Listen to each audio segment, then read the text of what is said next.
Duterte's mouth. Well, he took it completely out of context, didn't he? What I was saying, and what everybody understood, is that Mr. Duterte's speeches alone are totally insufficient to substantiate the charges against him. And the learned prosecutor apparently agrees. He said, throw them all out for the purpose of the confirmation. Even without the speeches, we have enough to confirm the charges. And then he celebrated the fact that he had managed to find one, and I stress, just one example of a direct order, so he thought, to kill emanating from Mr. Duterte, and that is to be found in Incident 1. So, for the benefit of the record, let me just clarify and repeat what I said, and I refer you to transcript 4, page 65, at line 14 onwards, and I quote, P26, who, redacted, claims that Mr. Duterte telephoned a redacted third party to order the operation and was told it was the mayor on the phone. Hyphen pure hearsay. That's what I said during the hearing. And I stand by my word.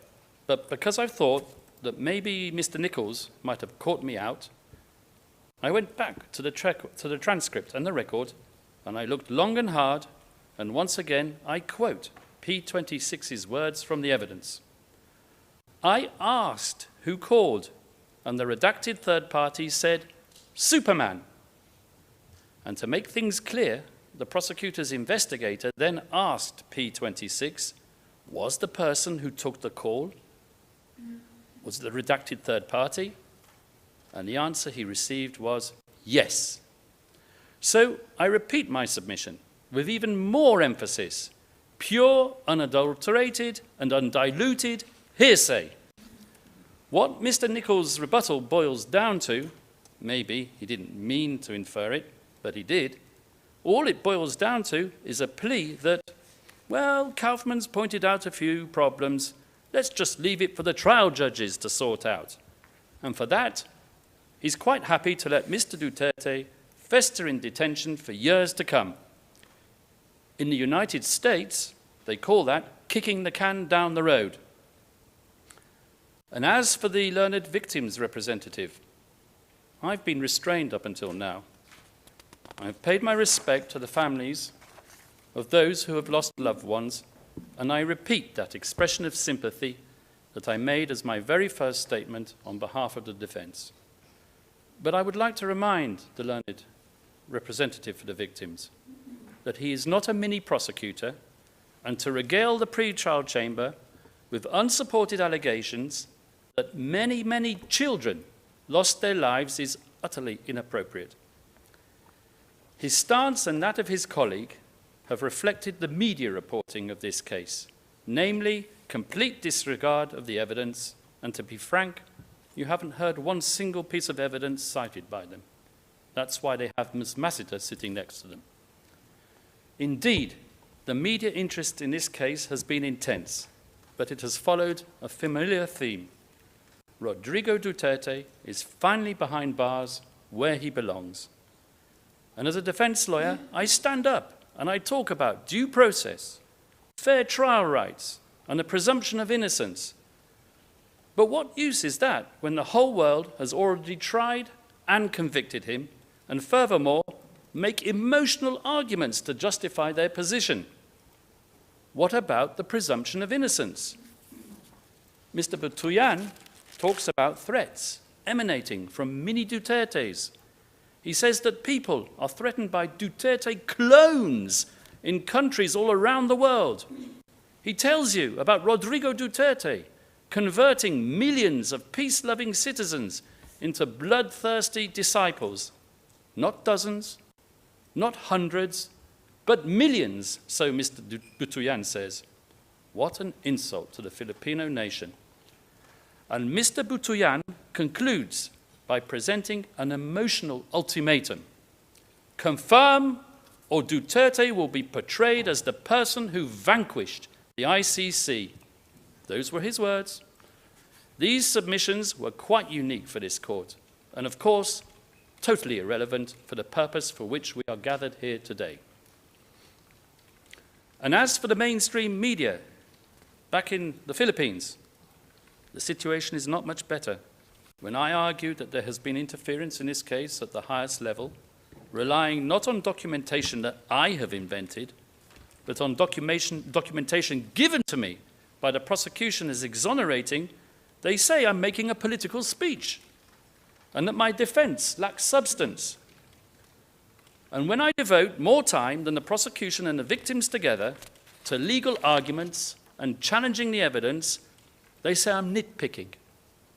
Well, fortunately, we have this honourable bench which appreciates the presumption of innocence and the need to examine the evidence thoroughly in order to examine whether the prosecution has proved its case to the required standard.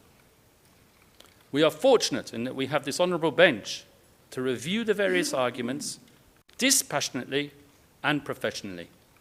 And we know that this honourable bench, despite our struggling with the various redactions that have considerably reduced our ability to make comprehensive submissions in open session, we know that this bench will assess our arguments faithfully. We have provided a comprehensive analysis of both the law and the charged incidents. We have attacked every single count in open session while doing our very best to respect the restrictions imposed upon us and applied by the prosecution to its charging document and pre-confirmation brief.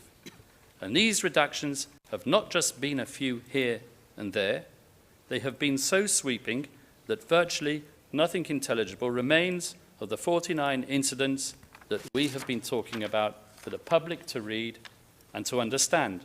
Let me just screen you an example from the public record, from the public version of the pre-confirmation brief, so that the whole world can appreciate it. And the same goes for the redactions applied to the identities and roles of the various criminal cooperating participants.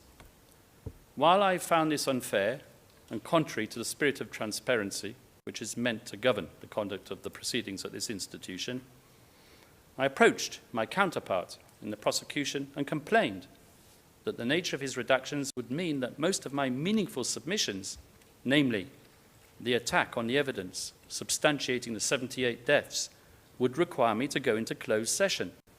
Don't worry, I was told by the learned prosecutor. We're going to release a lesser redacted version of our charging document and confirmation brief. Wonderful, I said to myself. But what in due course did we get? A document which merely released the names of the 8 so-called co-perpetrators and which caused a storm in the Philippines. It even caused the Secretary of the Interior to state that his department had begun tracing the whereabouts of these so-called co-perpetrators. And in its lesser redacted version of the document containing the charges and pre-confirmation brief, the prosecution also released the names of certain high-profile victims which it had selected, thereby enabling it, and it alone, to talk freely in open session about certain incidents that it felt crucial to its case. From this, I submit, Your Honours, you can really appreciate the true inequality of arms facing the defence as it attempts to defend a client in the public eye, I stress in the public eye, at the International Criminal Court.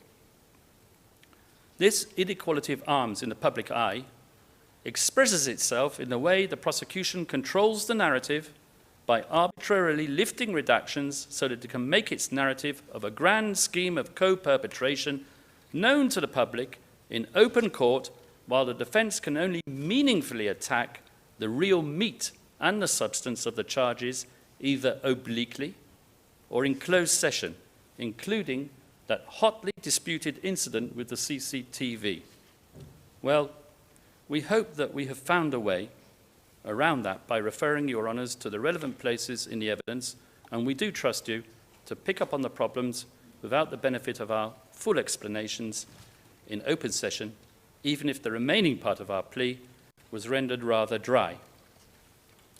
But I do assure you, the general weaknesses that we have identified pervade throughout and are so recurring that the total value of the prosecution's evidentiary matrix drops not just below the substantial grounds threshold that the prosecution must meet, but hits the very rock-hard bottom.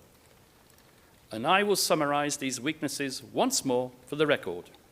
Layered hearsay, conjecture, over-reliance on accomplice evidence with offers of virtual immunity at the ICC, contradicting statements between participants in a crime, absolute lack of any linkage whatsoever to Mr. Rodrigo Duterte, and a total lack of support for an alleged crime both in the documentary and forensic record.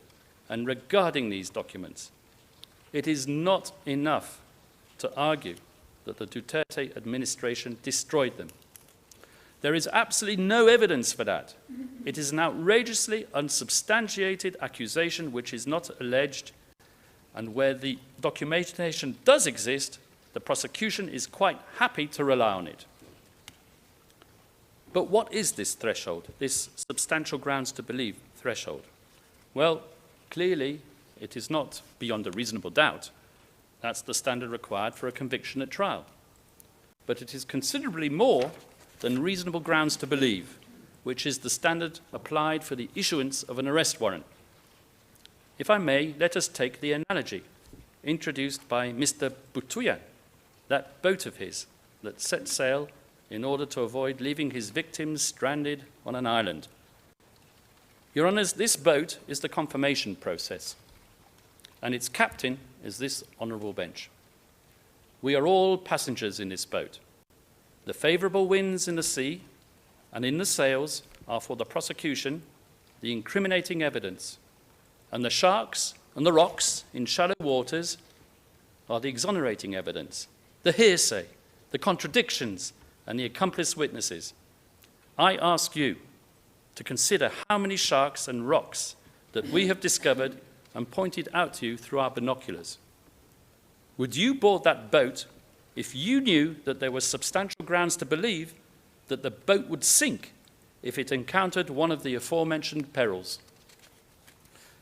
Let me define the test using more strictly legal language. The evidentiary standard applicable, namely substantial grounds to believe, is met with respect to a discrete incident when, and I quote from paragraph 38 of the Said confirmation decision, there exists concrete and tangible proof demonstrating a clear line of reasoning underpinning the specific allegations. By way of parenthesis, I should state that this quote from the Said confirmation decision recognizes the fact that each pleaded incident in a document containing the charges must be proved to the requisite standard for it to be adduced at trial. And that is what we request the Honourable Pretrial Chamber to consider.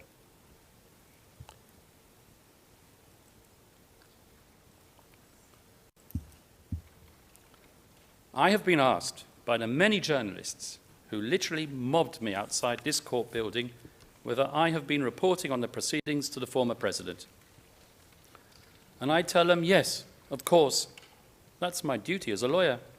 I have to report to my client. It would be unethical otherwise. And they ask me, what has he to say about the case? Well, I'm going to enlighten you all a bit. For the best part of a year, we have been litigating the issue of jurisdiction and fitness. Your Honours have delivered your rulings. However, even though you found him capable of standing trial, I permit myself to tell you just a little bit about what really goes on in prison. No more than a kilometre from here. I permit myself first to tell you about his reaction to the demand of the prosecution and the victims that he appear.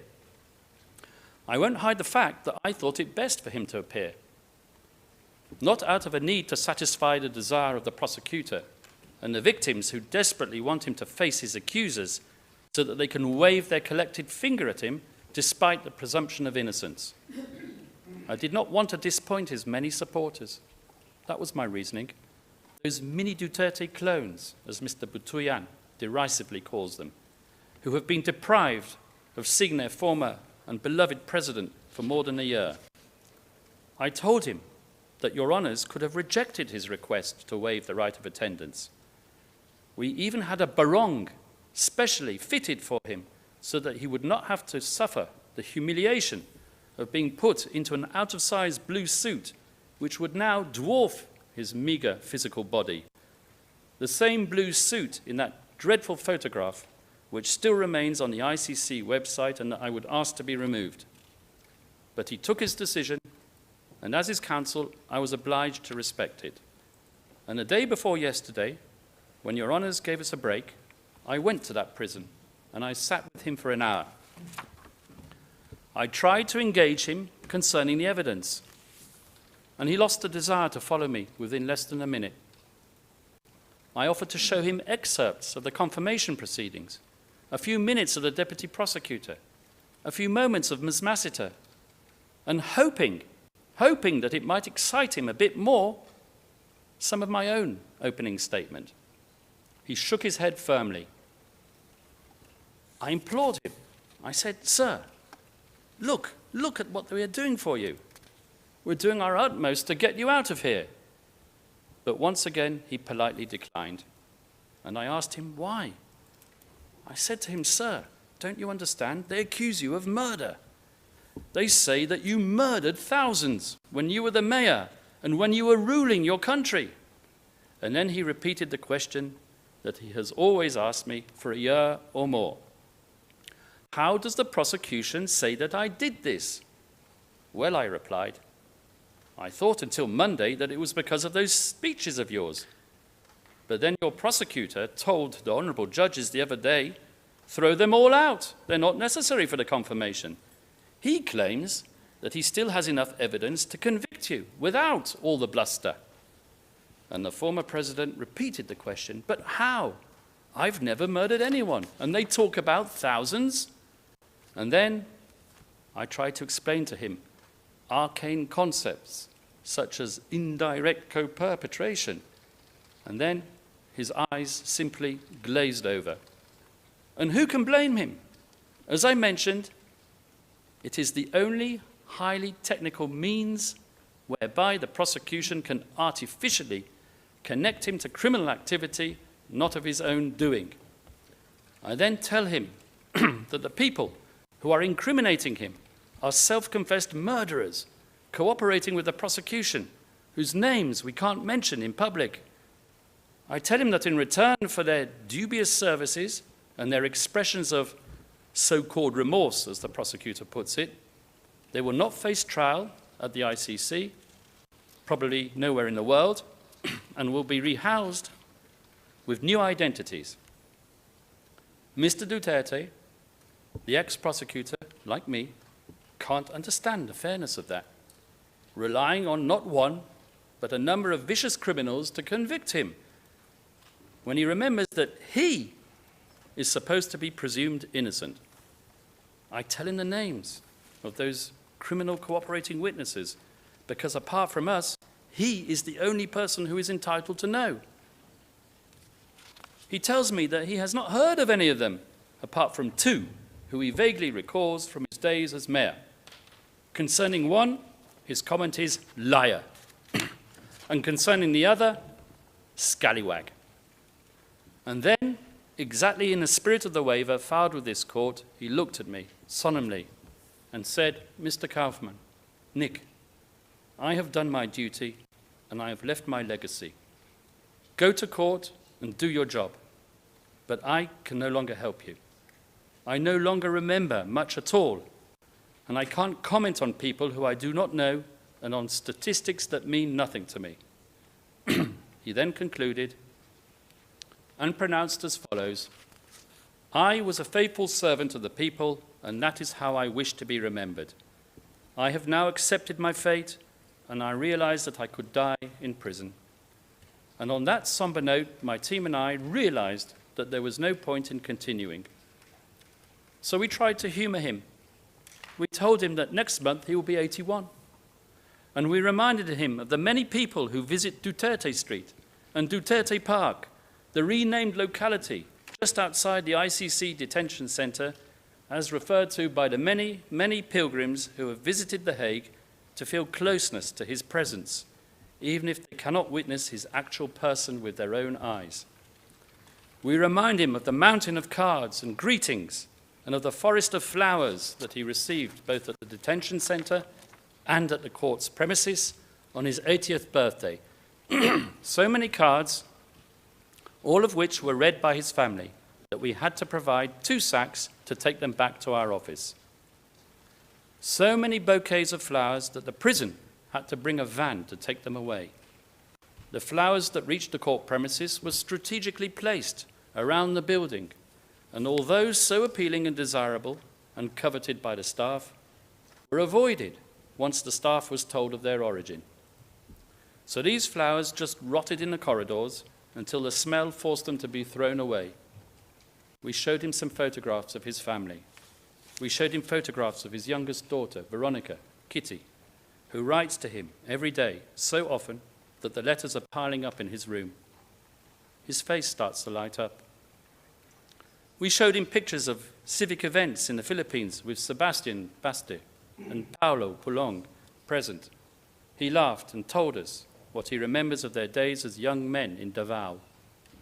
We showed him pictures of Inday Sara greeting the enthusiastic crowds of people in the Philippines, and then finally his face beamed with pride. Your Honours, it is so easy to choose as a target for prosecution a politician because of the way he presents his policies. If Rodrigo Duterte is to be faulted for anything, it is for his inappropriate choice of language. But he murdered no one.